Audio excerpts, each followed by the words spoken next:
welcome to the Managing Innovation podcast, and we're delighted today to have with us Faisal Abid, who has got a wealth of experience in the innovation and entrepreneurship field. Amongst many of the things he's done, he spent a long time with Google, working in the technical area and also supporting innovation in Google, and particularly people wanting to take their ideas forward, which Google could help them with. And more recently, he was the founder and is the CTO of a fascinating organization called Eirene, which is a very interesting attempt to disrupt things with innovation in one of the oldest industries in the world. We'll come back to that one in a minute. But first of all, Faisal, thank you so much for joining us. Really looking forward to hearing what you have to say. I wonder, can we start looking back? Could we fly the helicopter very briefly over your timeline? How did you get into innovation? What's been your journey so far? It's been very fun. I got started, I really got started, if you think about it, was probably like when I was in grade 3 or 4, which was really around how I was fascinated by computers, but I was more so fascinated about how programs were built. I remember pirating Photoshop and all these Visual Studio 97 and just off Kazaa and just trying to understand, like, how do I build my own Photoshop or how do I build these things? And that just got me thinking about, it's very cool that you can just, on this keyboard and mouse, be able to build stuff that have these big impacts, whether it's building something as simple as a game or something like Photoshop where millions of people use it. So that got me very interested all throughout elementary. And then high school came along and I got involved in a programming language called Adobe Flex. And this was called Macromedia Flex back in the day, but it was a precursor to Web 2.0 where you were able to take Flash, and instead of using Flash for animation, you were able to build applications on Flash using the Flex framework. And so they called it Rich Internet Applications. It was fantastic, and I ended up helping co-author a book there in like grade 10 or grade 11, which I always loved talking to my English teacher about. I was like, hey, look, I wrote a book. But eventually it got to university. Adobe iPhone came out, kind of killed Flash. And so in university, what I kind of grabbed onto was Android. And Android had just launched when I went to first year university.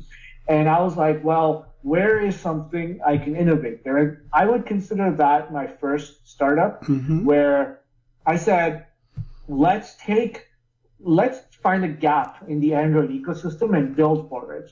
And so what I had built was a social marketplace for Android apps. And the idea was, I could turn on the app and I could say, hey, John, I'm seeing you play Angry Birds. You and I are good friends. Would I like Angry Birds? And you would send me a message right there in the app and with a rating saying, no, you're not going to like it because it's not your type of game. Because my original thesis was, sure, a game might be 5 stars, but that doesn't mean I will like it. Every game is a 5 stars. And so eventually the startup did not work out, but that was a very key point in kind of understanding how startups and businesses are built, because there was a lot of things I focused on that I shouldn't have, and a lot of things I didn't focus on, which I should have. And I was like 18 to 21 at this point. So I focused a lot on understanding scaling technology and scaling for like 1 million users, but I didn't even have 2 users to scale up. Right? I didn't focus at all on distribution. I didn't focus on marketing. I thought if I build it, they'll come, which is complete nonsense. Does not happen. But that was a very interesting learning experience for me. And so I had a choice. Actually, what I didn't say was I dropped out of second year university to pursue this business. To the much dismay of my parents, who were like, oh my gosh. But I told them I would go back. I still haven't yet. But what happened was I had a choice. When the business was winding down, because we had taken on some money, a very small amount of money, and I was paying myself like $200 a month. And that's how we were getting by, where luckily I had a chance to, I was living with my parents, so I wasn't homeless or anything. But so that's what was happening. And then I'm like, okay, I have a chance now. I can go back to school and complete my education, or and get. I was at McMaster doing software engineering degree, or the bet that I made was if I go back, then what I realized is university and schools, while absolutely fantastic, and I don't recommend anyone drop out, it's that they're always 2 or 3 years behind when in their teaching of technology. So aside from the exceptions, they're always 2 or 3 years behind. And so when you join the workforce, you're always at a disadvantage unless you've taken the time on your own to learn a lot of skill sets. Yeah. And so I said, if I go that way, this path, then I'm already in this channel where I'm meeting with tech entrepreneurs every day. I know what's on the horizon. I know what's hot right now. So why don't I just focus on this and somehow get a job? And so I went to university. I went to McMaster and I told the professor I made a mistake. I shouldn't have dropped out. And then I left McMaster, came back downtown Toronto, and then I just applied on LinkedIn to a bunch of jobs. I didn't look at which job I was applying to. I just applied to a bunch. I applied to LinkedIn, applied to Twitch, applied to a bunch. I got a call back from all of them asking me to, hey, we'll fly you down, etc. But I didn't want to leave Toronto also. And that was a bet number 2 that I made, which was the idea was I could go to Silicon Valley or San Francisco, and I would be one of thousands of engineers who are at that point were there doing lots of work, or Toronto, which was such a small community that we weren't really on the map for technology yet. Mm-hmm. And so the bet was, it's already popular there. Why don't I try to make an impact in a smaller community that's very interesting, very diverse, a lot of interesting people here. And so that's what ended up happening, where I ended up taking a job at a Canadian tech company called Kobo. And that was really interesting because I got to work on hardware, software, everything. And so that kind of propelled me. I started meeting a lot of interesting people. I did a lot of startups because what I didn't want to focus on was going to like an enterprise company like a Google or a Microsoft. Despite Google often had in the mid like 2015, multiple times like engineering managers have reached out to me and said, hey, you want to work for us? I said no, I wanted to work for smaller startups. So specifically because my third bet was I didn't want to get too focused on one piece of technology, right? Mm-hmm. Because the second I focus on, say, all I do is Android and nothing but Android, that puts me at a disadvantage as technology continues to change. And there will be something else where I'm like, well, crap, I don't know any of those concepts because I've been too focused on mobile concepts. Mm-hmm. And so eventually what happened was Google asked me to become a Google developer expert, which means that I get to continue my job doing whatever, but I also am an evangelist for Google where I can go around giving talks on Google's behalf, talking about new technologies coming out, like even on this podcast, right? Talking about AI and all that stuff. But at the same time, I am not tied to Google. I'm not like a Google employee, but I get into all these Google programs. So, helping startups and learning from startups. There was a whole startup program for Google where I got to mentor a bunch of interesting startups and help them use Google's innovative products. So that's what happened till the crypto boom happened. I did some stuff in crypto, which was a scam. Like crypto was such a scam that I was like, I was so sold by crypto being something very interesting. From the DeFi part is very interesting, but the actual coin stuff, I was so sold back in 2016 that something would happen that I started building a lot of apps in using the coins. But then I'm like, you know what? Like this industry, the DeFi part is great, but the coins part is just a scam. So I got out of that. And then eventually, I stumbled upon this idea of Eirene, where I was in Japan, and I saw that they were dealing with death in a very different way than North America does. They had like an online marketplace for death. And one of the things that I learned from running all these businesses on the side, or even like startups before, was either I have domain expertise in the business, like I understand I understand development software super well, or I'm working with someone that understands it. That's the only way a business can work. And so I learned about the death industry, and I didn't I love the idea, but I love the idea, but I knew that I couldn't give it justice because I didn't understand the other side of the industry. I wasn't a funeral director. I didn't understand how funeral homes work. What I knew was I can revolutionize the industry using technology. So I put the idea in the back burner along with a million other ideas I had. So I ran into by pure coincidence, my business partner, co-founder now, Mallory. She was a daughter of a funeral director. She was also thinking about doing something in death. And so there was that synergy of, hey, you understand the funeral home world. I understand the tech world. Let's build a technology company. And the first product is going to be cremation. So in a nutshell, that's how my journey from like dropping out to just doing all these different startups, being part of early stage startups and just learning all sorts of new things without trying to be a domain expert in any one of things has kind of got me this far so far. Wow, that's already an amazing story, and thanks for sharing that. I guess a couple of things that rang for me. You use that word learning many, many times, and you could say, in very, very carefully inverted commas, your first attempt was a failure, as in... Oh, 100%. Yeah. Many attempts have been failures.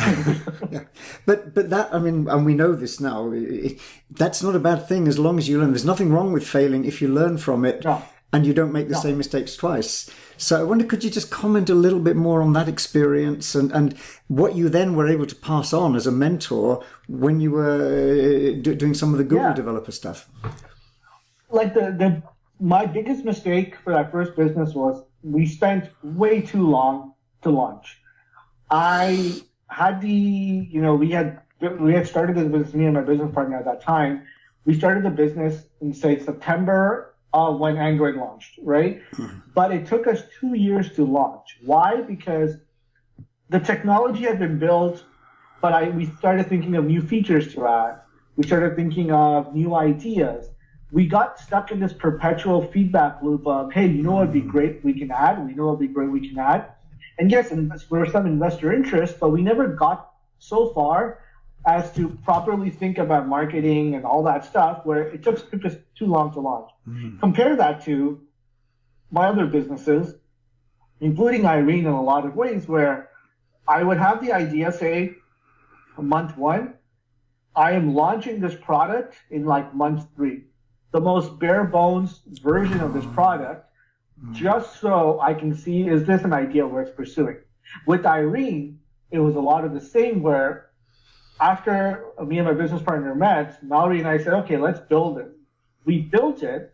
We wanted to launch it. There was a regulatory pushback, but that was different. The product was built. It was basically sitting there for multiple months, waiting for approval from the licensing committee. But that was an exception. The product was built, and we had beta tested it in the way where we had shown it to potential customers and families who had recently lost people and said, would you have used Eirene if you were given a choice? So there was a lot of feedback that was given till we were able to launch. So the same stuff I've passed on to so many entrepreneurs, where it's like, I know it's very easy to fall in the trap of, it has to be perfect. You have to have a grand party or something when you launch it. Like when Eirene launched, it was me and my business partner, we met, we're like, we have to at least try to get one family this month to use the Eirene services, right? That was it. There wasn't any grand, we still haven't properly ever had like a party that we've launched. It's just that the focus has to be on how do we make the product better? How do we get feedback? And then in that iterative cycle, keep looping till I guess you built a business one day. I mean, that's what it is. That's amazing. And I guess what that also makes me think of is you've learned enough lessons for a conventional startup and you can pass that advice on. If I look at Eirene, as far as I can deduce, this is pretty dramatic stuff, and it's going up against an established industry. This is something that very much fits what I understand as disruptive innovation. This is a newcomer coming with a different technology, a completely different approach. A couple of the labels I've seen on articles, there's a lovely one. You're trying to become the Uber of funerals, which is an interesting one, or the digitalization of death care. But essentially, these are dramatic phrases, but they imply you're not just trying to do another software startup in the games area. This is a big challenge to something that already exists. Could you talk us through a little bit about, did you see that as a challenge? How you've managed to steer through that? You've already mentioned regulators, and I can imagine that's a challenge, but could you talk a little bit about that, the whole disruptive idea? My idea has always been in my career so far is if we're going to do something, let's try to do something very interesting that isn't a quick win. Like many times I've thought about simple stuff where I'm like, I should just launch like a PDF, a chatbot that talks to a PDF, right? And that is very cool. But is it disruptive enough where it is an idea worth doing? Am I excited about it when I wake up, right? And so the past 10 years, I'm 33 now, since 21 when I got into my first job, it's been a lot of going back and forth on, I'm going to try this idea, but is this actually an interesting enough idea? I'm going to attempt this. No, this problem doesn't work. So it was all about finding the right disruptive category. There's even the companies I've worked at, Kobo, League, zoom.ai were 3 companies that I worked at. Kobo was disrupting the ebook space. They were going head on against Amazon Kindle. League was trying to disrupt health insurance and health and wellness. So the idea, and then Zoom was trying to become ChatGPT back in 2017. When I joined all these companies, it was, this is very interesting, and I'm joining at a much lower salary, employee number 3 or 4, trying to understand how a successful founder can build a business in a disruptive category. Those are the lessons I kind of taken and learned from each one of those businesses. Good and bad lessons for all of them, because there's always good and bad, where I've been able to apply to Eirene. So when Eirene came along and Mallory and I were like, okay, let's start this business, it wasn't like, well, how do we get a quick win? It was more so this is a very disruptive category. Not a lot of people are even thinking about this category, let alone building a technology business in it. How can we leverage the skill sets we've learned from tech businesses that we've worked at and build a tech business that the idea wasn't let's build a funeral home business with some technology. The idea was let's build a tech business with tech business fundamentals, right? Let's build everything automated. Let's try to be agile, sprints, all this stuff, like everything. But the first product is selling cremations, right? And so by thinking about it that way, we were able to actually innovate. And what Eirene is now is a lot of innovation. The consumer, very easy process for the consumer. The consumer can call us 24/7, go to Eirene, and have the whole flow from the safety of their home. They don't have to go price shopping or anywhere driving around funeral homes.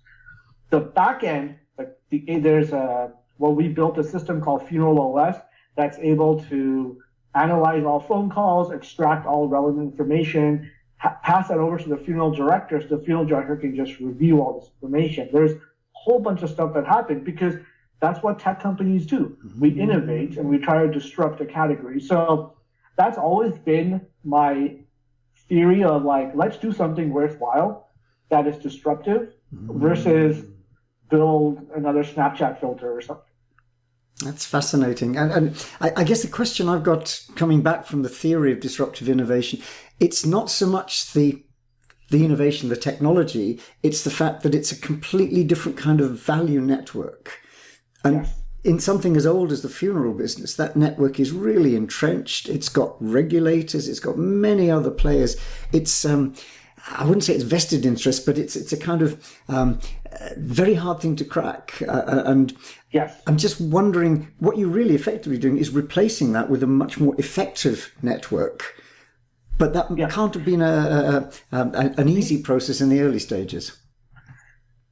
The idea was simple. It was, the industry hasn't changed in a long, long time, but people have changed.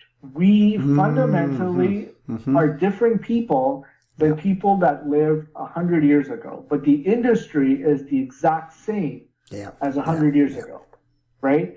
And so, as that article wrote, Uber for funerals, while I never like to use it because that makes it sound so crude, but if you think about Uber, the taxi industry had fundamentally been the same since whenever taxi industry was created, right? You either hailed a taxi or you gave them a call, but everyone was on a cell phone. Yeah. Why did it make sense to call someone where you could actually see where the car is and use algorithms to figure out who the nearest driver is? And so Eirene is similar in a lot of ways, where it was, the industry hasn't changed, but people have changed. People's behaviors with technology and the relationship with technology has changed. So how can we leverage that learnings that people have and build something that suits them? Ultimately, we always have to do right by the consumer, and that's what we care about. Yeah. So if the customer is in a different paradigm shift altogether, then we should build a product for a customer that suits their needs. Yeah. Yeah, that's really interesting, because I guess particularly in something like the funeral business, it's a tremendously difficult emotional time for anyone, and therefore it's classically one where the human touch is so important. What I read from your website and some of the testimonials is that you haven't lost that. You've kept that human front end, the empathy, all the other things which are so important. What you have done is radically rethink the back end, which... Exactly. Yeah. I mean, the technology, yes, technology has made a lot of people isolated. However, technology is also a huge connecting factor. I can connect with anywhere in the world. I'm connecting with you in the UK. We would have never been able to do this 20 years ago, right? 25 years ago, it would have been very difficult, and 50 years ago, forget about it. And so it has opened us up to better connections. So the idea that Eirene, being a tech company, is losing the human touch, I find it funny, because you can call us 24/7. You can chat with us. You have funeral directors ready to talk to you at any point. So there's still a powerful human connection that we've enabled because of technology. Yeah. Given your experience in doing this, which I find quite challenging, quite impressive, I think there may be other sectors, I'm thinking particularly in healthcare, which again has a lot of resistance to change. You know, we might see some of the whizzy robot surgery and so on, but actually the system is quite resistant and quite self-referencing. Can you see other spaces, as you were looking, when you said when you were looking at the funeral business, can you see other spaces where that kind of thinking that you brought to the funeral business could be applied? I mean, I recently ran into an entrepreneur that was building drones to clean large industrial assets. And I was like, what does that even mean? And the disruptive business there is, there's pipelines, there's these like companies, like refineries with huge like buildings with like oil drums or whatever. And right now, every month, they have to bring in experts to climb up, look at all the steel and whatever it's made out of closely, repair, or what this individual is doing is building a drone that has all the sensors built in that can fly up, do a close scan, use LiDAR or whatever they're doing to understand if this needs a repair, do a little paint job, et cetera, et cetera. So I think there's, when Eirene came, when we started Eirene, I thought about this a lot. I'm like, are there any other industries left, or is somehow funeral industry the only one? And I'm wrong. There's so many industries left. Hospitals, definitely, the whole medical system, but just the most mundane stuff that we all take advantage of. There's definitely stuff there. Just the fact that this person told me about this large industrial asset, I was like, oh wow, I didn't even think about this. The key thing here is you have to be immersed or work with someone who understands the industry. I think the superpower that entrepreneurs have is the ability to learn very quickly. And so whether you're an engineer or whether you're not an engineer, you can quickly, talk to friends, reach out on LinkedIn. Again, internet is very powerful, and just try to find people. If you think there's an industry in mining, for example, gold mining, I'm just coming up with that, then reach out to 50 different gold miners and start asking them about their day-to-day tasks. Start asking them about what do they do. And so as you try to get immersed in an industry, you'll start to see there's problems there. Eirene didn't start with the vision of solving all of funeral care. We know Eirene is not for 100% of users. Eirene is for a large majority of people that prefer cremation, that are okay with using technology, but that's okay because that's a large enough market. I think the fallacy that a lot of entrepreneurs have is we want to be the next Google or Microsoft. But if you look at all these companies, they also didn't start with trying to do everything for everyone, right? They started with one thing, which was Windows or a search engine or XYZ. And then as they made money, they got to do something with their money, so they just started investing. So when you talk to people in certain industries, don't try to think about revolutionizing the industry. Try to think about how can I solve their pain point? And as you solve, and if that pain point is powerful enough that you can actually make a business out of it. Yeah. That's several very good pieces of advice there. I think particularly this understand the industry, that it's a context. It's not just a whizzy technology. Yeah. And then I think that start with the focus and then extend. But I'm afraid all this talk of technology and the fact that you clearly are a great opportunity spotter, I have to ask you about AI. Sure. I'll be one of the millions of people who are asking, I'm sure, but can you talk us through a little bit about where you see the real opportunity space in what is obviously a rapidly shifting, huge field? It is actually, AI is actually very disruptive. AI on its own, if you are thinking about, let's build an AI app where I can, get AI to do something, then like, for example, my comment about getting a PDF, asking AI to answer questions from a PDF, or summarizing a YouTube video. These are not businesses. These are cool little gimmicks that you have no moat. What AI is going to do is AI is going to help you basically build a moat in your business, but AI should not be the business. So, for example, if AI is the business, then you're going up against Google, Microsoft, Anthropic, AWS, Hugging Face, all these guys, because you need a bunch of dollars, a bunch of GPUs, and train a lot of data. Or you can leverage that AI system and find a problem, whether it's in funerals tech or AI, mining or healthcare, and leverage that AI to solve that problem better. That is what AI is good for.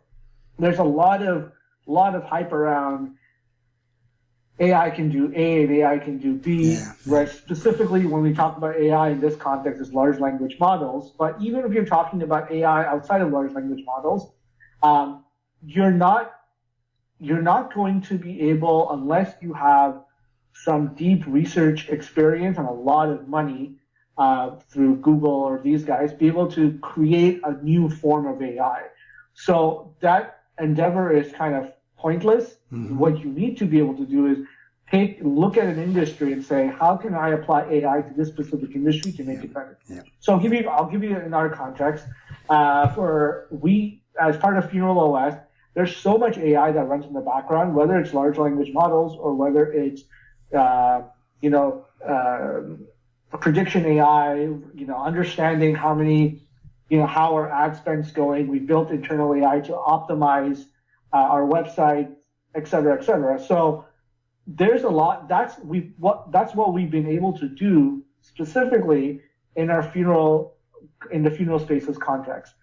That is how Eirene is able to move so much faster, because a lot of other funeral homes don't understand technology, and so that is our moat. We understand technology because we're technologists. So if you take a look at any other industries, anytime you apply AI, if you apply it correctly in an industry, you'll be able to so much faster and build a moat there. Yeah. That is fascinating. And it does come back again to what you said a moment ago. Understand the context. It's not the technology. It's not technology. Yeah.